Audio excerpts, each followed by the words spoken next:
We are the restaurant brokers, and we sell restaurants. We started the nation's largest restaurant brokerage firm over a decade ago. Atlanta, Georgia was our starting point, but our brand is spreading nationwide. We define restaurant brokerage and help buyers just like these. Our dream, our goal, open up a restaurant, loving life, serving people breakfast and lunch, and then enjoying the rest of the day with them and ourselves. Buying an existing restaurant, leasing a closed restaurant space, or purchasing a restaurant franchise. We help buyers satisfy their appetite for acquisition.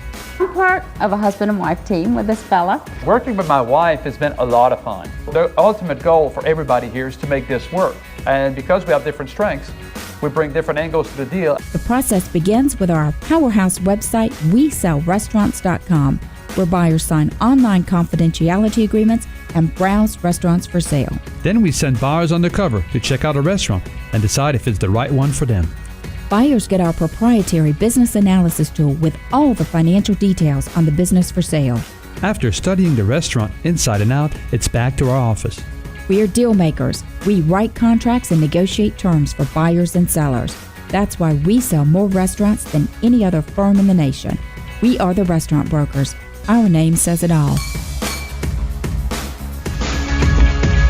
You're back on the air with the Restaurant Brokers. This is Eric and Robin, and we are talking to a MasterChef contestant. That's right, from many fans' favorite season 5 of the show. We are joined by Christian Green, who is from New Orleans. Christian, thank you so much for joining us and the many fans of MasterChef who are listening to today's show. Now, this MasterChef's a little different. You guys aren't all celebrity chefs, you aren't restaurateurs.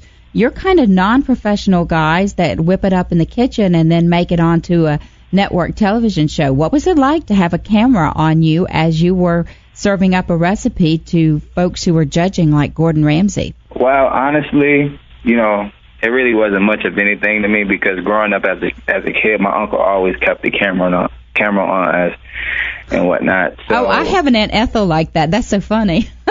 Yeah, but they always kept the camera on us and whatnot. So like being in front of the camera wasn't too much of anything. I was always in front of the camera when I was growing up and whatnot. So the camera really didn't bother me. It wasn't nothing. Now, there's high and lows in every one of these shows. And everybody has them. Even the guy that wins a couple, 3 weeks in a row, then he gets a bad week. So I'd like for you to share with us, what was your all-time high on the show? What was your best one and the one that you like, oh, my God.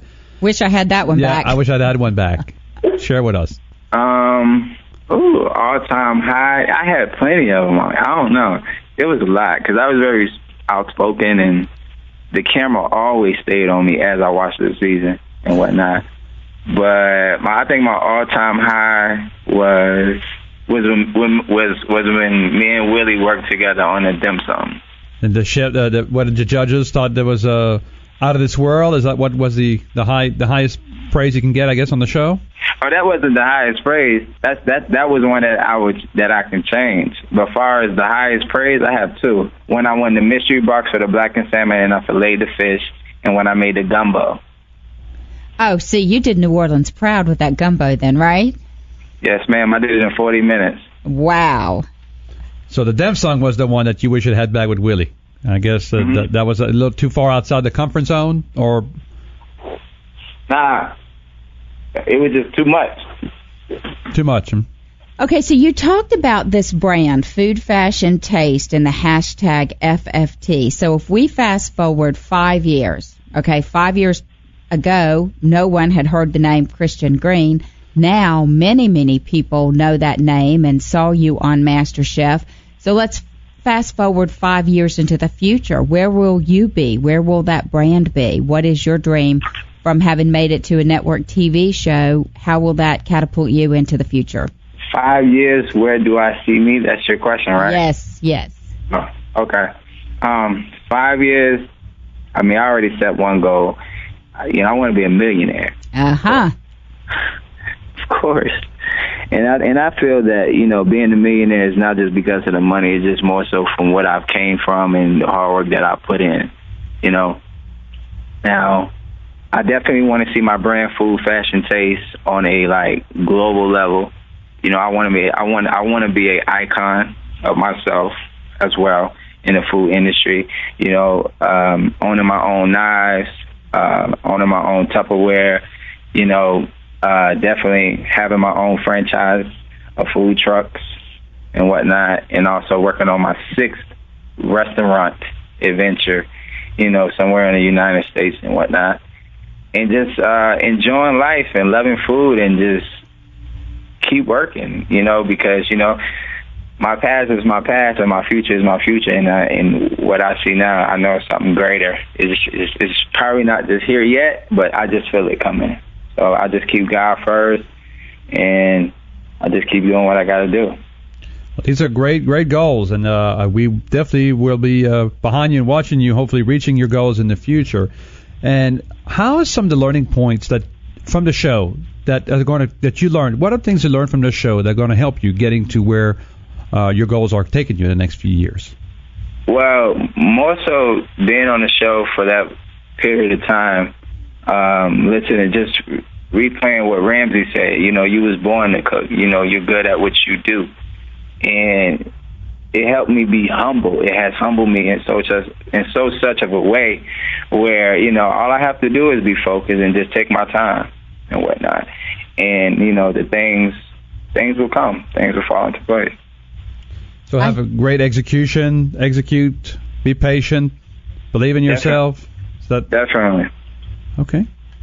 I just think some of these are such great sentiments, and I love this characterization because for so many people who get onto a network show, the exact opposite of what you just said takes place. You said it has humbled me, and for so many people it simply makes them very, very arrogant, and I just so appreciate your realism and the down-to-earth way that you approach this. Any closing thoughts for our listeners who are out there who are thinking, wow, I don't know if I had the courage to do it before, but I've been listening to Christian today, and maybe MasterChef is somewhere I want to invest my time and energy, see if I can get on the air. What would you tell them? Do it? I'll tell them do it, and I'll tell them do it for this. More of the main reason why I did it was, you know, my brother that passed away years ago, he was the one that was cooking. So when he passed away, the cooking transitioned to me. So as I kept cooking through the course of the years of my life, and, you know, I was in college and whatnot, I lost another friend and whatnot, and he was murdered. So what kept me going and what kept me focused was me just cooking, you know. And one of the things that I realized and that I've seen through the course of it all, when I went to LA on January 23rd, which was my best friend's birthday, they told me I made it to the next round. And on January 24th, which was my brother's birthday, they told me the next day I made it to the next round. Wow. So now that I'm doing what I love, all I'll tell you is just, if you love it and if you want to do it, the sky's the limit.